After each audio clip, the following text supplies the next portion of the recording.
గత పాలకులు చేసిన తప్పుల వలన నేడు కాకినాడ కార్పొరేషన్లో అభివృద్ధి కుంటుపడిందని కాకినాడ సిటీ ఎమ్మెల్యే వనమాడి కొండబాబు ధ్వజమెత్తారు. సోమవారం నగరపాలక సంస్థ కార్యాలయానికి సిటీ ఎమ్మెల్యే వనమాడి కొండబాబు చేరుకుని కమిషనర్ భావన ఐఏఎస్లతో భేటీ అయ్యి నగర అభివృద్ధిపై చర్చించారు. అంతేకాకుండా గత 5 ఏళ్లలో కార్పొరేషన్లో జరిగిన అవినీతిపై విచారణ జరిపించాలని కమిషనర్ను ఎమ్మెల్యే వనమాడి కోరారు. అనంతరం ఎమ్మెల్యే వనమాడి కొండబాబు మాట్లాడుతూ గత 5 ఏళ్లలో మాజీ ఎమ్మెల్యే ద్వారంపూడి చంద్రశేఖర్ రెడ్డి కేంద్ర రాష్ట్ర ప్రభుత్వాల నుండి ఎటువంటి నిధులు తీసుకుని రాలేకపోయారని విమర్శించారు.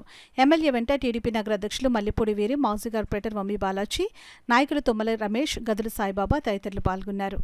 చూడండి, కేంద్ర రాష్ట్ర ప్రభుత్వాల నుంచి ₹1 తీసుకురాలేదండి ద్వారంపూడి చంద్రశేఖర్ రెడ్డి. కేంద్ర రాష్ట్ర ప్రభుత్వాల నుంచి ₹1 తీసుకురాలేకపోయాడు. ఆ రోజు నేను కార్పొరేషన్ నిధులన్నీ కూడా ఎక్కడ రూపాయి ఖర్చు పెట్టకుండా స్మార్ట్ సిటీలో కేంద్ర రాష్ట్ర ప్రభుత్వం నుంచి తీసుకొచ్చి అభివృద్ధి చేసేవారు. ఈయన వచ్చిన తర్వాత మన పన్నులు కట్టిన సొమ్మంతా కూడా ఇష్టారాజ్యంగా దోసేశాడండి.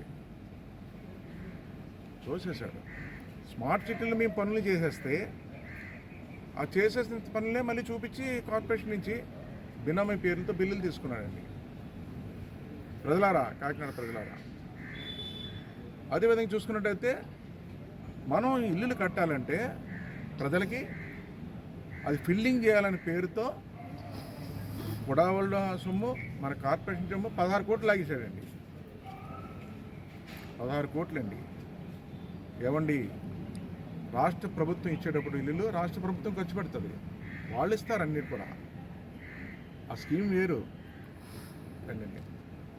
R&B డిపార్ట్మెంట్ వాళ్ళు డబ్బులు ఇస్తారు బ్రిడ్జి కట్టాలంటే. R&B డిపార్ట్మెంట్ మెయింటెనెన్స్ బ్రిడ్జీలన్నీ కూడా వాళ్ళ నుంచి తెచ్చుకోవాలి డబ్బులు, రాష్ట్ర ప్రభుత్వం నుంచి. అక్కడ 5 కోట్లు కొట్టేశాడు. చిన్న చెంప ఇరిగిపోతే బ్రిడ్జికి ఎంత ఖర్చు అయిందో అంత ఖర్చు చూపించాడండి. 5 కోట్లు. ఒక చెంప ఇలా పడిపోయింది, దాన్ని కట్టడం కోసం 5 కోట్లు లాగేశాడు. దానికి ఎంత కోటిన్నర అవుద్దండి, అంతకని ఎక్కువ అవుతుంది. అందులో కొట్టేశాడు. అదేవిధంగా ఫిల్లింగ్ పేరుతో 16 కోట్లు లాగేశాడు. ఓకే, అదే TDR బాండ్స్ మీకు తెలుసు. ఇవన్నీ కూడా ఏమండి, సైకిల్ ట్రాక్ వేయడానికి ఆ రోజు మేము స్మార్ట్ సిటీలో పెట్టేసాం. కులాయి చెరువు చుట్టూ స్మార్ట్ సిటీ నిధులు అవి.